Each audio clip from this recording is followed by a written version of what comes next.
The UnPodcast is brought to you by Emma. Get more from your email marketing. In a world where QR codes kill kittens and customer service is an oxymoron, one podcast has set out to make things right. This is the UnPodcast with your hosts, Scott Stratten and Allison Kramer. Good day and welcome to the UnPodcast, the business show for the fed up. I am one of two hosts, Scott Stratten. I am the other host. Why are you so fancy? I don't enunciate well enough in the show. You're so formal. I listen to the show. Yes, you do. And I hear you and you sound crystal clear. And you don't think that that's like a bias maybe that you think I sound Where do you think the budget goes? Yeah, well, and now I'm thinking Wayne is playing favorites. Obviously. And you sit farther back from your mic, yeah. And you sound so much clearer than I do. And I realize, is part of it maybe 5% me? Like my fault. You're taking 5% of the blame for that you don't sound clear? I was thinking 3%, but I upped it. I rounded up. Okay, well, generous man. Thank you. First of all, obviously Wayne's going to play favorites. I don't even know why we would talk about that. I've been nothing but nice to him for years now. I don't know if that's true. 4 years. 4 years. Almost. For 4 years. Coming up, episode 200. We're going to have a party. We are. And we're going to bring in a speech therapist for me. So I don't mumble on the show. For a professional speaker, I mumble so much. I don't think you mumble. I understand what you're saying. I can understand every fifth word when I listen to the show of me. That's and then not I piece it together true. with memory flakes I've gotten there. That might be hearing, not necessarily Yeah, that might be speaking. hearing related. But I can hear Allison fine. I can hear Wayne punching in whenever he feels like it into the show. But well, sit back. it's not about sitting back. Say That's your the words. show where you're like, you should talk more. I should. And cut back to that clip. Let me find that one. I just feel maybe I'm just getting too comfortable with the show. You think that's it? Like I'm all laissez-faire with it. Very fancy French If I may say term. that phrase. All right, in this week's show, one of the stories we didn't get to last week, which I wanted to, which was Tesla helping out during the hurricanes, and then some people saying they didn't like that help, which is awesome. Our man Jay Baer citing a study about Twitter. Is it useless as Scott and a thesaurus? I have Instagram people selling. I assume people selling their Instagram verifications. Mm-hmm. And what else? You have a lady there. Lovely picture of a lady. A lawyer coming to the rescue when brides had all their dresses locked away on them. And fake lines. Fake lines. I like that story. All that, a made-up word, maybe a question of the week or something. And yeah, we'll see. Nothing absolutely, positively, unequivocally, nothing more. Brought to you by Emma. Get more for your email marketing. Go to myemma.com/unpodcast for all the email marketing needs and tips and tricks and custom content and webinars and everything. Like more than we could fathom. Go check them out. So what did Tesla do? this is coming from thedrive.com. And so what happened? Obviously, we've had these terrible hurricanes happening, and we are now recording this is still going through now the panhandle northern part of Florida, and luckily it's kind of downgraded itself and kind of gone around a little bit from where it was originally projected. So there's stories of amazing companies doing amazing things for both what happened in Houston and the surrounding area in Texas and in the southeast, especially in Florida. So Tesla decided to do something during this, and I'll read this to you here. Tesla is really trying to improve their forward-facing image from making their executives easier to reach to implementing new service standards to improve customer service. The manufacturer has been trying to dig their way out of an image that revolves around poor quality control and instead replace it with one that says, if there's a problem, we'll fix it. CEO Elon Musk also has the proclivity to reach out to drivers regularly on Twitter to answer their questions.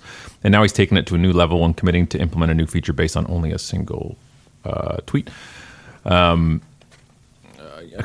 Just a full disclosure right now, this is actually not the story I was thinking about. So I'm going to fast forward to the story I want to think about because it actually supersedes this one. This one is about him changing somebody getting into the car, and because Tesla senses your key fob and they know it's you individually.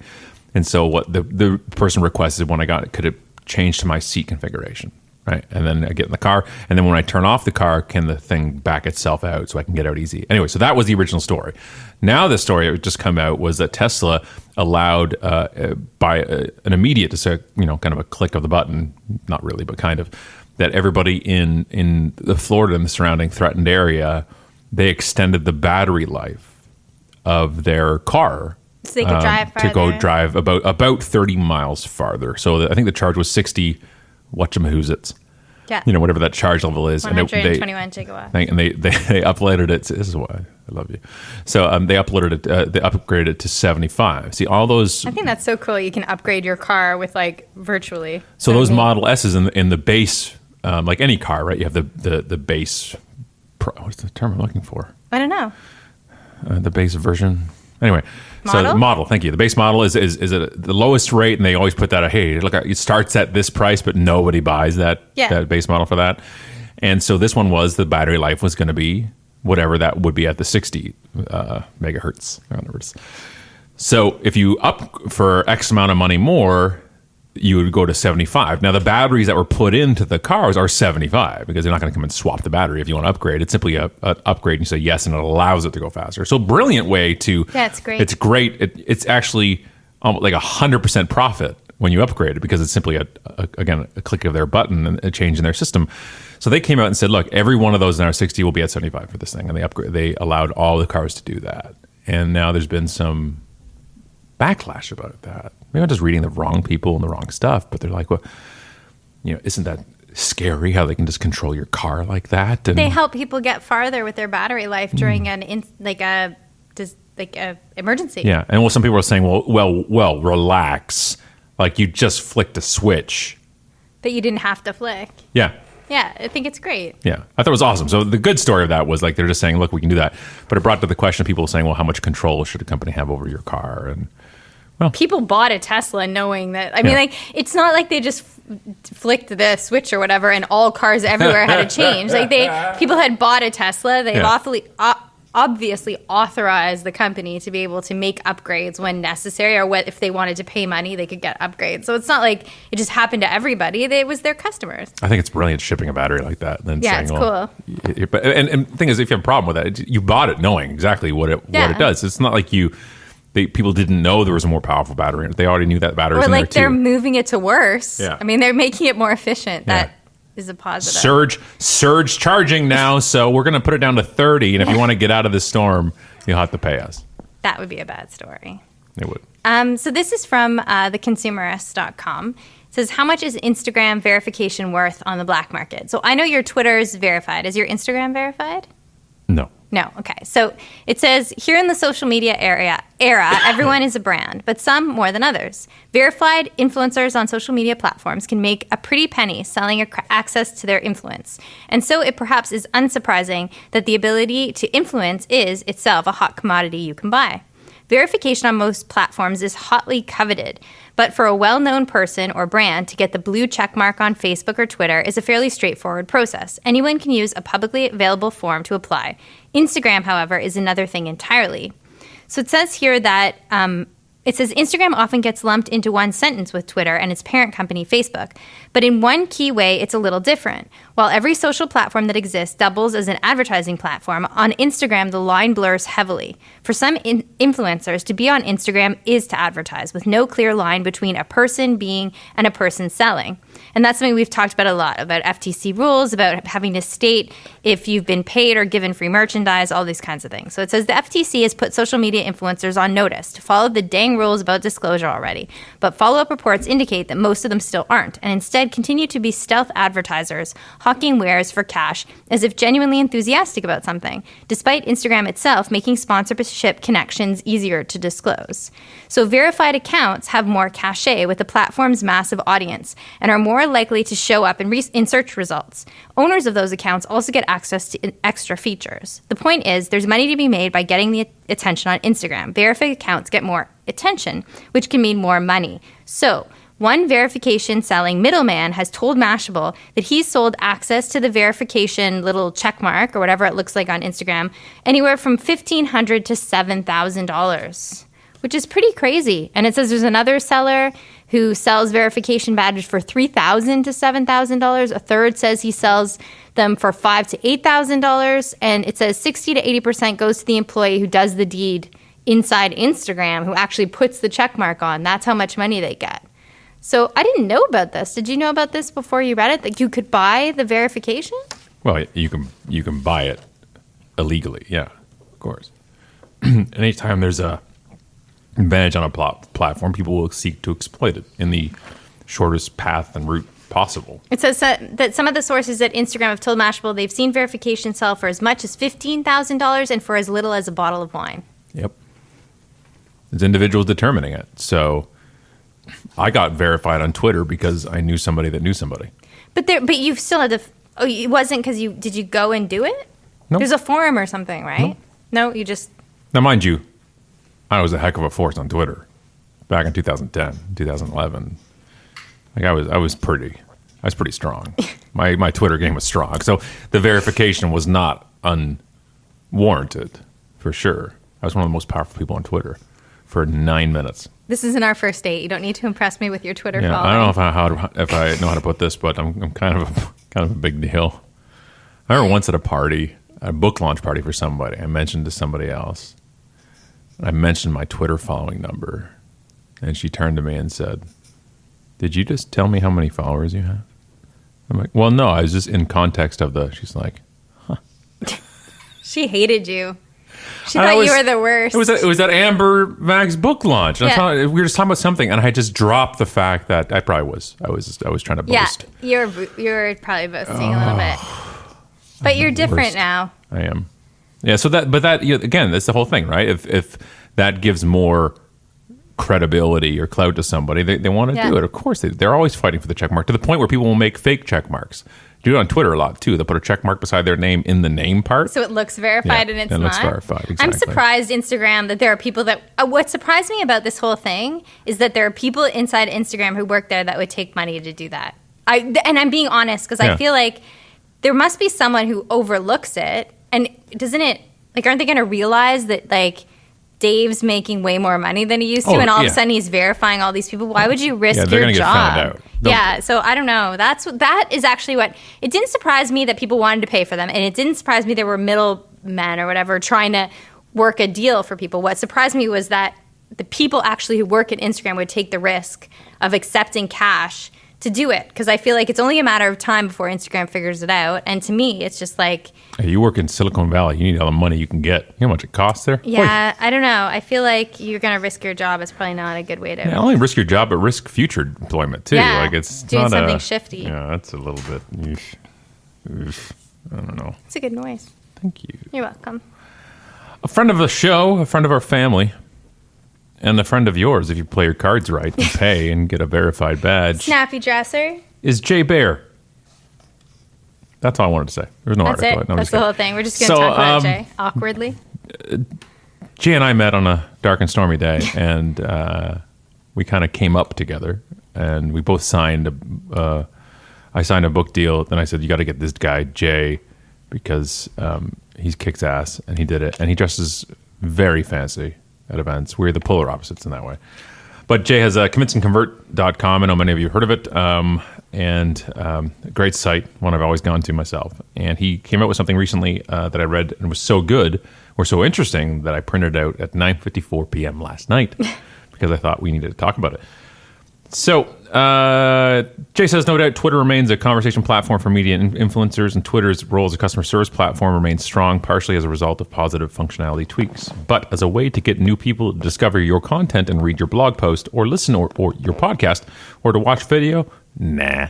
Twitter just doesn't do it these days. New research from our partners at Rival IQ found that the average engagement rate on Twitter for brands is now at 0.049%. Wow, that's bad. That includes all likes, comments, retweets, etc. Every action but clicks. Thus, according to Rival IQ's 2017 social media benchmark report, a tweet to 10,000 followers will, on average, generate 4.9 engagement behaviors. Then he has in all caps, 4.9. It's pretty low. So he's asking Per Dave Chaffee at Smart Insights, the average banner ad click is 0.05%. This means that Twitter's engagement rate is actually less than the click-through rate for the much maligned, often mocked banner ad. Banner ads are the litmus test of horrible, conversion. Interaction rates in this vicinity do not mean that the tactic is pointless, considering there are millions and millions and millions of dollars spent on banner ads every day. Somebody's making CTR off a 0.05% payoff. Twitter, I suppose, is the same. A minuscule engagement rate hasn't yet convinced me to pull the plug on the platform. For now, Twitter's worth it just for the personal interaction and customer service elements alone. However, big brand social media managers on my Social Pros podcast are consistently telling me that they're spending far less time on Twitter and devoting little strategic muscle to the platform outside of customer service. Further, almost no guests in 2017 have said that they are spending serious money on Twitter advertising, which exacerbates the underlying revenue issues at Twitter. I'm not saying it's time to bail out, but I'm definitely saying that if your social media strategy relies upon a lot of audience interaction and click generation on Twitter, it's probably time for an overhaul of that strategy. And the answer is yes. Yeah, I agree with that. I just don't think that's what the platform was for. Like, I don't think it's the nature of the platform. I think the nature of the platform has always been like this super immediate conversation, feedback, like customer service. Like Jay's saying, it's great for customer service, but it's not someplace to push your content out to. But I don't think it ever has been. Maybe it was like a little while ago because you had so many people but I don't think that's what it does well. It has never been good for that. Yeah, I don't think so. And that's the point. It might be getting worse, but it was never good for it. It's always been about the conversation, especially on Twitter. That's all they've had, right? And the conversation that happens on Twitter, not the conversation that gets taken somewhere else. And Twitter has never been talked about more than it is now due to the current president of the United States. It's never been talked about more in anything that's happening real time. Sporting events, natural disasters, controversies, award shows are all living on Twitter. That's where you go first. You don't rush to Facebook when something suddenly happens somewhere, right? We don't. We go on a real time platform. It's one of the only ones left when it comes to real time versus an algorithm about relevancy, and it's from a day or so ago. So there's always been a purpose of that, and it's always been the effect. And we wrote this in the first book, right? Yeah, 2009. 2009, which was back when you were really big on Twitter, like you were just talking about. Some influence there. But the point was, we said two things. One, this is what it's good for. Yeah. The subtitles, stop marketing, start engaging. Engaging. Not auto-posting and cross-posting and scheduling. And the second thing we said was, what will kill it is the automation, the posting, the scheduling, the cross-platforming of just automatically doing it. And what has it done? It's done exactly that. Yeah. So I'm not saying we're right, but... We were totally right. We already knew we were right. So, Jay, thank you for that idea. If you want, if you are in the social media wheelhouse and you want to be even better at that, make sure you go listen to Social Pros. It's a great podcast. I have been lucky enough to be a guest on it. And I just saw Jay a week ago in Cleveland, looking as dapper as ever. That man doesn't stop working. Makes me very tired. So go check it out. And also, he is also has an Emma sponsorship as well. So this one's for you, Jay, and Emma. So go to myemma.com/onpodcast for non-Jay Bayer content to show that we can make content too, sporadically, but we can make it. Go check it out. Not as well dressed, but still content. Never. So this story is, it says, see the cool kids lined up outside that new restaurant. This app pays them to stand there, and it's from the WashingtonPost.com. What's interesting about this is in Unbranding, which is out at the beginning of October, we have a story about a fake line, right, in front of, what's the jewel, the bracelet company with the... Pandora. Yeah, Pandora. Yeah. A personal story where I was forced to be a fake line. So there you go. It says here, pretend for a moment that you're walking through your neighborhood and notice a line of people wrapped around the block outside a newly opened restaurant. Local food bloggers haven't written about the venue, so you assume the trendy-looking crowd must be the result of contagious word-of-mouth buzz. There was a time when that may have been undoubtedly true, when you could trust that a crowd of people was, in fact, a naturally occurring mass of individuals. but that time may be passing thanks to Circus. Great name. Terrible spelling. S-U-R-K-U-S. Circus. An emerging app that allows a restaurant to quickly manufacture its ideal crowd and pay the people to stand in place like extras on a movie set. They've even been handpicked by a casting agent of sorts, an algorithmic one that selects each person according to age, location, style, and Facebook likes. They may look excited, but that could also be part of the production. Acting disengaged while they idle in line could tarnish their reputation score, an identifier that influences whether they will be cast again. Seriously. Nobody is forcing the participants to stay, of course, but if they leave, they won't be paid. Their movements are being tracked with geolocation, of course. Welcome to the new world of, which could be our made-up word, crowdcasting. Circus raises questions about the future of advertising and promotion. Like, seriously. So I'm reading this, and I'm like, well, they have, like... do they have people like use products in stores and like they pay cast, models right? to drink models, certain liquors in a bar, go out to clubs and all this kind of stuff. But this does seem to kind of like be extra fake, maybe. What do you think? Could our kids make extra money this way? Well, I need to be completely honest with you. Okay. I have ordered this for our upcoming 200th episode. So collection of hip individuals. If that was wrong. I totally wouldn't have done it, and it's gotten a little awkward right now. But we are, by the way, sold out for the 200th episode. With totally real fans who will look excited the whole time.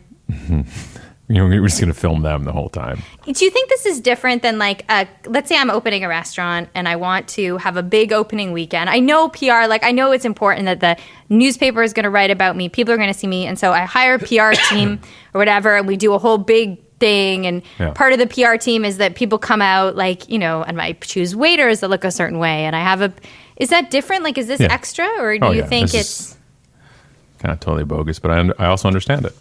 When you go by somewhere and you see a big line, don't you want to figure out what it is? I guess so, but maybe now I won't, because I'm going to think that they're using Circus. Spelled. I want to get a profile. I want to know what they think I would be good for. I'm going to totally sign up for this.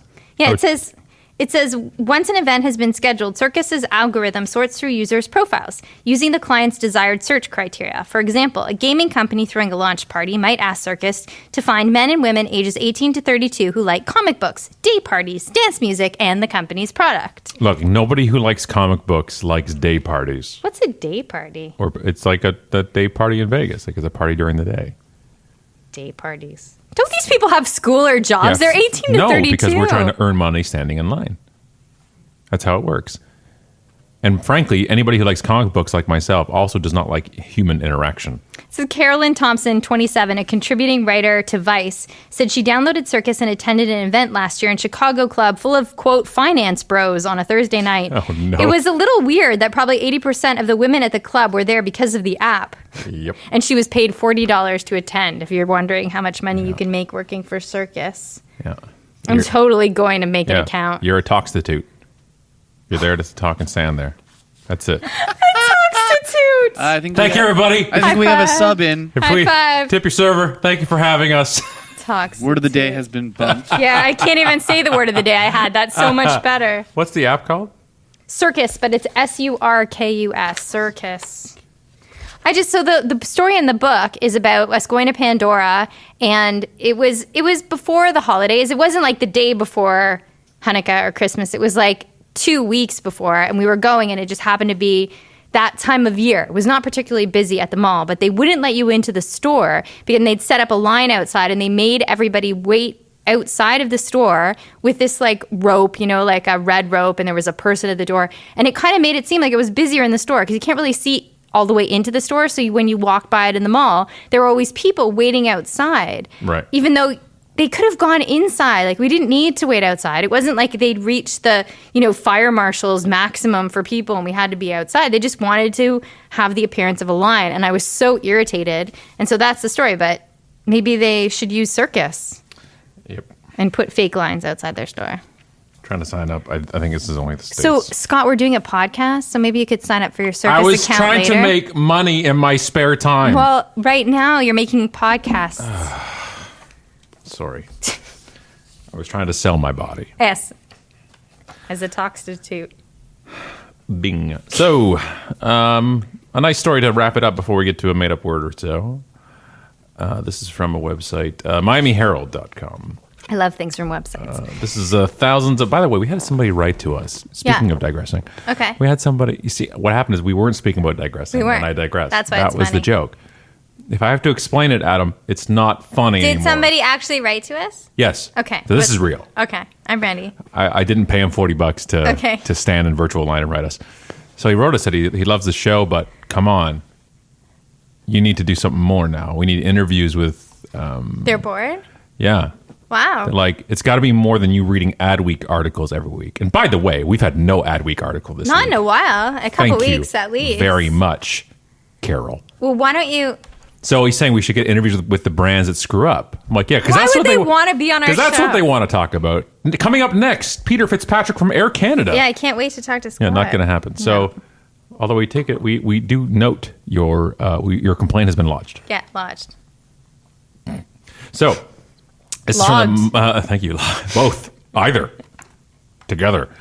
Miami Herald says thousands of brides panicked over the closing of the Alfred Angelo bridal chain had no official recourse Friday beyond emailing a Miami bankruptcy lawyer and begging, cajoling, demanding, and pleading for help. Quote, it's been about 7,300 emails since yesterday, said Patricia Ann Redmond, who is representing Alfredo Angelo as it pursues liquidation through bankruptcy. I've been prioritizing them by dates of their weddings. When the chain's 60 stores began abruptly shutting their doors Thursday, managers were left with instructions to post a sign on the front window announcing store closed and offering Redmond's email at Miami Stearns Weaver Miller for further information. Redmond said she knew the frenzy of a shuttered bridal store would cause women awaiting their dresses on tight schedule with a wedding date looming, so she wanted them to have someone to reach out to who was willing. Quote, it's good it's a human being, she said. I didn't want to have to make people email the company and be nobody there. Family businesses with a hope of survival often file for Chapter 11 and continue operating while they negotiate with creditors under the supervision of a federal judge. But on Friday, Alfred Angelo and its various corporate entities filed for Chapter 7, the category reserved for businesses ready to cease operation and liquidate their assets. Liquidate and your wedding dress are not two good things together.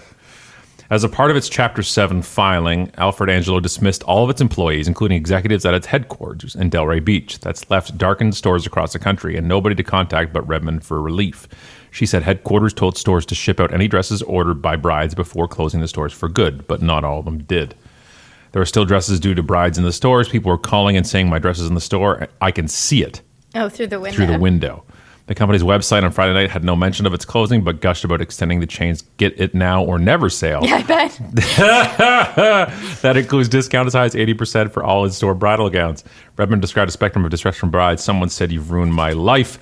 I said, no, I probably didn't. Redmond said, I really apologize. I know you're swamped. She says she really feels bad for the brides. As of Friday night, she's faced two pressing emergencies, brides needing Alfredo Angelo gowns for the wedding the next day. The next day? Yeah. Oy. While Redmond's immediate worry were the two dresses due Saturday, the retail victim, Chapter 7, threatened to only expand in the coming days and weeks as more weddings approaches. So the whole gist of the story is she stepped in and just instead of just saying, here's a form letter and everything She's else, helping she's them. sitting there and trying to get all of these dresses.